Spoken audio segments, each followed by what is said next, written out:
모두 일어나 주십시오.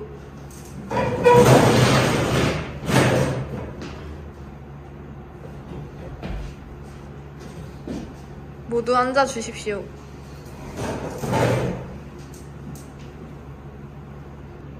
지금부터 모의법원 민사합의 제7부 사건번호 2024-1216호 가은주목은 출산 손해배상의 소에 대한 심리를 시작하겠습니다. 그럼 먼저 출석 여부를 확인하겠습니다. 원고 측 소송대리인 참석하셨습니까? 네, 원고 측 소송대리인 한예원 변호사입니다. 피고 측 소송대리인, 네, 피고 측 소송대리인 태인 변호사입니다.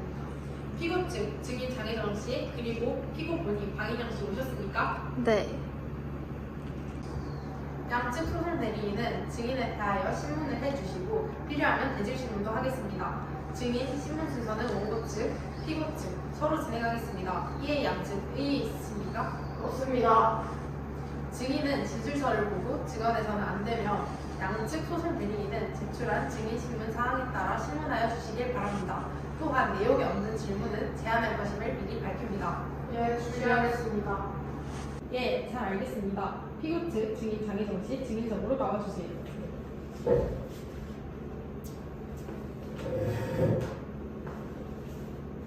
증인 장혜정 씨 주소가 어디죠? 경상북도 칠곡군 외관읍 남구 1길 22에 삽니다. 생년월일은요? 75년 7월 6일입니다. 피고 본인 박인영 씨 예, 주소가 어디입니까? 경상북도 칠곡군 외관읍 평장 2길 6에 거주하고 있습니다. 생년월일은요? 76년 4월 8일입니다. 증인 장혜정 씨 거기 보이는 증인 선서를 낭독하시고 증인 선서서에 서명 난인하십시오. 본인은 양심에 따라 숨김과 보탬이 없이 사실 그대로 말하고 만일 거짓이 있으면 위증의 벌을 받기로 맹세합니다. 피고 본인 박인영 씨 거기 옆에 있는 피고 본인의 선서문을 낭독해 주시고 밑에 서명 난인하십시오. 본인은 양심에 따라 숨김과 보탬 없이 사실 그대로를 말하고 만약 거짓이 있으면 허위 진술의 제재를 받기로 맹세합니다. 네, 그럼 원고 측 소송 대리인 증인 장혜정 씨의 신문을 시작하세요.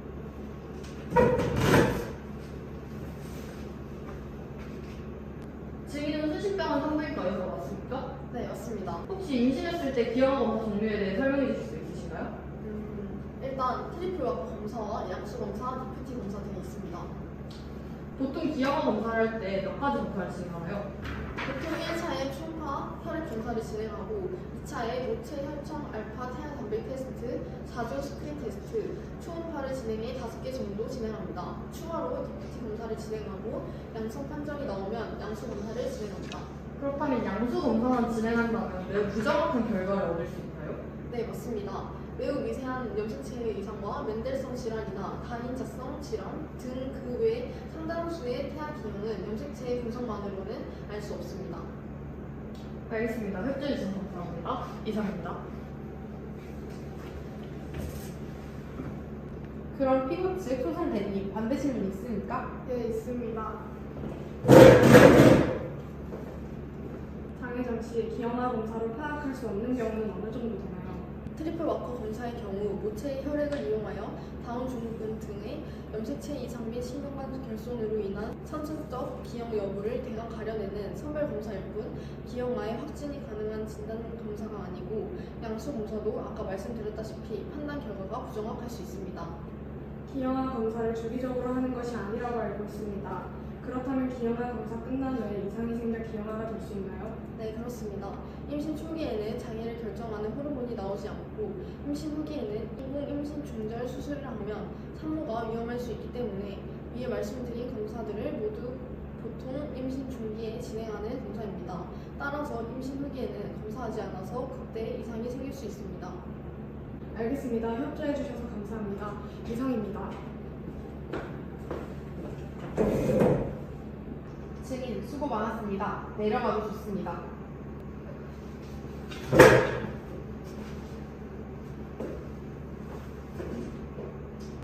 양측 소송 대리인은 최종 변론을 해주십시오. 먼저 원고 측 소송 대리인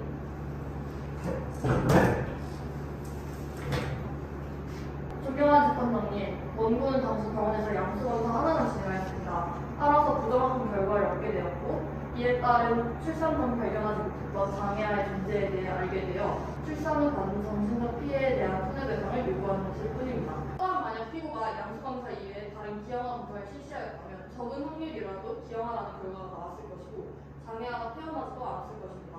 피고가 자신에게 이르는 임산부를 확립된 의료 관행에 따라 적절하게 검진하지 못한 태아의 장애를 파악하는 데 실패한 경우로 피고의 과실이었다고 할 수 있습니다.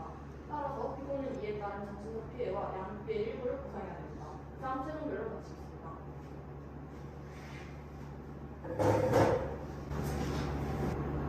피고 측 소송 대리 최종 변론하겠습니다. 존경하는 재판장님, 피고인은 원고를 위해 양수검사를 해주셨습니다. 만약 검사에 오진이 있고 병원 측이 검사를 소홀히 하였거나 검사는 정확히 하여 이상이 없었지만 다운 증후군 아이가 태어난 경우라고 해도 큰 가실이 없습니다. 왜냐하면 전자의 경우 병원에 가실이 있었다고 하더라도 다운 증후군 아이를 인공임신 중절 수술을 하는 것은 불법이고 정신적 피해를 받더라도 달라질 것이 없고 후자의 경우 증인이 말했듯이 검사로도 알 수 없는 경우가 있고 임신 후기에 태아에게 이상이 생겼더라면 의사도 전혀 알 방법이 없었던 것이기 때문에 장애인도 우리와 같은 인간이기 때문에 인간이라는 이유만으로 사람은 그 존재에 가치가 있습니다. 따라서 장애는 법률적으로 손해라고는 볼 수 없습니다. 따라서 피고는 원고에게 정신적 피해와 양육 피해의 일부를 보상할 필요가 없습니다. 이상 최종 변론을 마치겠습니다.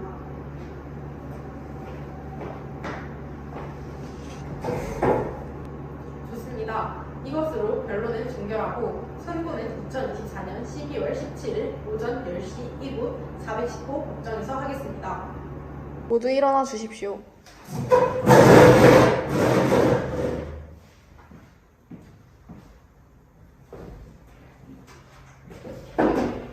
모두 앉아 주십시오.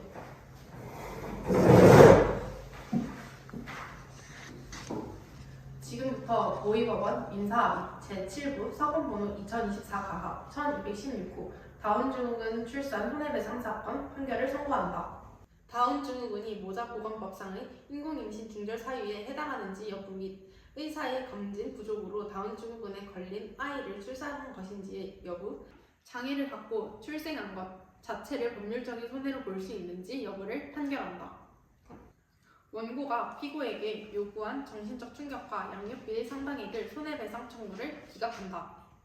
모자보건법 제14조 제1항 제1호는 인공임신 중절 수술을 할 수 있는 경우로 임산부 본인 또는 배우자가 대통령령이 정하는 후생학적 또는 유전학적 정신장애나 신체질환이 있는 경우를 규정하고 있고 모자보건법 시행령 제15조 제2항은 같은 법 제14조 제1항 제1호의 규정에 의하여 인공임신 중절 수술을 할 수 있는 후생학적 또는 유전학적 정신장애나 신체질환으로 혈우병과 각종 유전성 질환을 규정하고 있을 뿐이므로 다운증후군은 위 조항 소정의 인공임신 중절 사유에 해당하지 않음이 명백하여 부모는 태아가 다운증후군에 걸려 있음을 알았다고 하더라도 태아를 적법하게 낙태할 결정권을 가지고 있었다고 보기 어렵다고 할 것이어서 부모의 적법한 낙태 결정권이 침해되었다고 할 수 없다.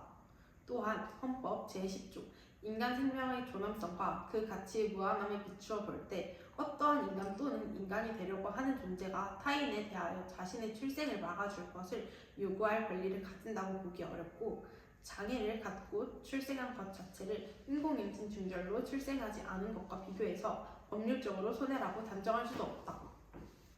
피고는 양수검사만 진행하였기 때문에 의학적으로 부정확한 진단이 나왔을 수도 있나 기본적으로 양수검사는 매우 미세한 염색체의 이상과 맨델성 질환이나 다인자성 질환 등 그 외 상당수의 태아 기형은 염색체 분석만으로는 알 수 없다.